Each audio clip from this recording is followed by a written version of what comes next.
আজকে নিয়ে আসলাম একটা ইন্টারেস্টিং ক্লাস। সেটা হচ্ছে আহ, তোমাদের ফাইনাল সাজেশন 26 ব্যাচের জন্য তোমাদের রচনা এবং সাথে আছে তোমাদের চিঠি লেখার যে ফরম্যাট, রচনা এবং চিঠি লেখার ফরম্যাটটা নিয়ে আসলাম। চিঠি লেখার ক্ষেত্রে তোমরা যেটা করবা সেটা হচ্ছে ভাইয়ারা, এই যে তোমরা এখানে আমি যেভাবে দিয়ে দিছি, প্রথমে বিসমিল্লাহির রহমানির রহিম রাখবা, তোমার নামটা লিখবা এখানের মাঝে। তারপরে তোমরা এখানের মাঝে তোমাদের মাদ্রাসার নামটা লিখবা। লেখার পরে এখানে তারিখটা দিয়ে তোমরা লেখা শুরু করবা। এই ফরম্যাটটা লেখার পরে তোমাদের যে বিষয়ের যে চিঠিটা আসবে ওই বিষয়ের পুরোপুরি ওই জায়গাটা তোমরা যদি লেখা শুরু করো, মূল অংশটা এখানে লিখবা, বাকি অংশটা এখানে লিখবা। লেখার পরে এন্ডিং এ তোমরা এই জায়গাটা যদি দিয়ে আসো তাহলে তোমাদের চিঠি পুরোপুরি হয়ে যাবে এবং তোমরা সেখান থেকে পুরোপুরি মার্কসটা কিন্তু পেয়ে যাবা। তারপরে হচ্ছে তোমাদের উম, আরবি দ্বিতীয় পত্রের জন্য এটা হচ্ছে তোমাদের আহ, একটা মডেল টেস্ট। হ্যাঁ, মডেল টেস্টে তোমাদের যে শুরুতে কি কি আসে প্রশ্ন সেটা দেখানোর চেষ্টা করেছে। এখানে এখানে বলা হয়েছে যে আজিমানিল আসলে তালিয়া বিল লুগাতিল আরাবিয়া মিন কিসমিস সরফি, অর্থাৎ এই সরফ অংশ থেকে তোমাকে উত্তর দিতে হবে। এখানে সরফ অংশ থেকে তোমাকে উত্তর দিতে বলছে, যেটা হচ্ছে ইসনানি ফাকাত। সেখানে তুমি দুমাতে দুইটা উত্তর দিতে হবে। এখানে কিন্তু চারটা আছে, দুইটা উত্তর তোমাকে দিতে হবে। আর তুমি এই দুইটা উত্তর দিতে পারলে কিন্তু এখানে যে যতটুকু মার্কস আছে পুরো মার্কসটা কিন্তু তুমি অ্যাচিভ করতে পারবা। প্রথমে বলা হয়েছে মা হুয়া ইলমুস সরফি লুগাতান ওয়া ইসতিলাহান, ইলমুস সরফ কাকে বলে, কি আহ এটার পরিচয় লিখো।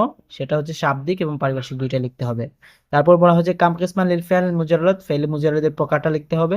উযকুর আওজান সুলাসুল মুজাররাদ মুওয়াসিলান, এবং সুলাসি মুজাররাদের যে ওজন সমূহ ওগুলা তোমাকে লিখতে হবে আহ, একেবারে মিসাল সহ। তারপরে বলা হচ্ছে যে মা হুয়াল ইসমুল ফাইলু ওয়া কাইফা ইউদাউল ইসমুল ফাইলু বাইন বিল আমসিলা, ইসমে ফাইল কাকে বলা হয়, ইসমে ফাইল কিভাবে গঠন করা হয়, এটাকে তোমাকে লিখতে হবে আমসিলা বা মিসাল সহকারে। তোমাকে এখানে লক্ষ্য করতে হবে ভাই যে এই যে মা দ্বারা প্রশ্ন করছে, কাম দ্বারা প্রশ্ন করছে, মা দ্বারা প্রশ্ন করছে। কাম, এই যে কাম, মা, মা, এইগুলোর অর্থ যদি তুমি জানো তাহলে কিন্তু তুমি ইজিলি বুঝতে পারবে যে একটা প্রশ্নে কি চাওয়া হয়েছে। এর মা অর্থ কি, মা অর্থ হচ্ছে কি। হ্যাঁ, মা, মা অর্থ সাধারণত হচ্ছে কি, এটা অর্থ কি। তারপরে যে কাম, কাম অর্থ আহ কত, কাম অর্থ কত, কাম অর্থ কত। তাহলে ইজিলি তুমি বুঝতে পারলা যে কাম কেন ব্যবহার করা হয়, মা কেন ব্যবহার করা হয়। তাহলে এটার উত্তর কি কি হবে, মা কাম কিসমান মানে কত প্রকার, লিল ফেল মুজাররদ, ফেলে মুজাররদ কত প্রকার। আর উস্কুর এটা হচ্ছে আমরের একটা সিগা, এর মধ্যে হচ্ছে আদেশ করা হচ্ছে যে তুমি উস্কুর মানে তুমি স্মরণ করো বা উল্লেখ করো। এখানে হচ্ছে উল্লেখ করো। আউজানে সুলাসিল মুজাররদ মুমাসসিলান, সুলাসি মুজাররদের প্রকারগুলো তোমাকে উদাহরণসহ উল্লেখ করতে হবে। মা হুয়া ইলমুসরফ, ইলমুসরফ কাকে বলা হয়, লুগাতান, লুগাই মানে শাব্দিক অর্থ এবং ইসতিলাহ পরিভাষিক অর্থ। সো তোমাকে এখানে লিখতে হবে। তারপর হচ্ছে মা হুয়া ইসমুল ফাইল, ইসমে ফাইলের প্রকারটা তোমাকে লিখতে হবে। কাইফা ইউদাউল ইসমুল ফাইলু, ইসমে ফাইলটা কিভাবে গঠন করা হয় সেটা তোমাকে লিখতে হবে। বাইন বিলাম ছিলাম মিসাল সহকারে হচ্ছে সরফ অংশের প্রশ্ন। এই প্রশ্নগুলো কিন্তু খুবই ইম্পর্টেন্ট ভাইয়া, এই প্রশ্নগুলো বেশি না। তুমি মডেল টেস্ট আগের যে প্রশ্নগুলো ওগুলো যদি একটু দেখে যাও তাহলে কিন্তু তুমি ইজিলি এগুলো সলভ করতে পারবা। তারপর হচ্ছে আজিব আন আসিলাতে তালিয়া বিল্লুগাতিল আরবিয়া মিন কিসমিন নাহওয়ি আর বাদুন ফাকাত। হ্যাঁ, এখানে বলা হচ্ছে যে তুমি আহ এখানে তাহলে এই যে প্রশ্নগুলো বলছেন, এখান থেকে তোমাকে নাহ অংশ, নাহ অংশ থেকে তোমাকে উত্তর করতে হবে। এখানে বলা হচ্ছে আর বাদুন ফাকাত, চারটা উত্তর তোমাকে করতে হবে। আলিফ, আলিফে তোমাকে বলা হচ্ছে মাওয়া তারিফুল ইসমি উস্কুর মিসাল আল্লাহু, ইসমের যে সংজ্ঞা ওইটা লিখতে হবে। তারপরে হচ্ছে উস্কুর মানে উল্লেখ করো মিসাল সহকারে। তারপরে যে আরিফুল জুমলাতি সুম্মা উস্কুর আকসামুল জুমলাতি মাসিলান,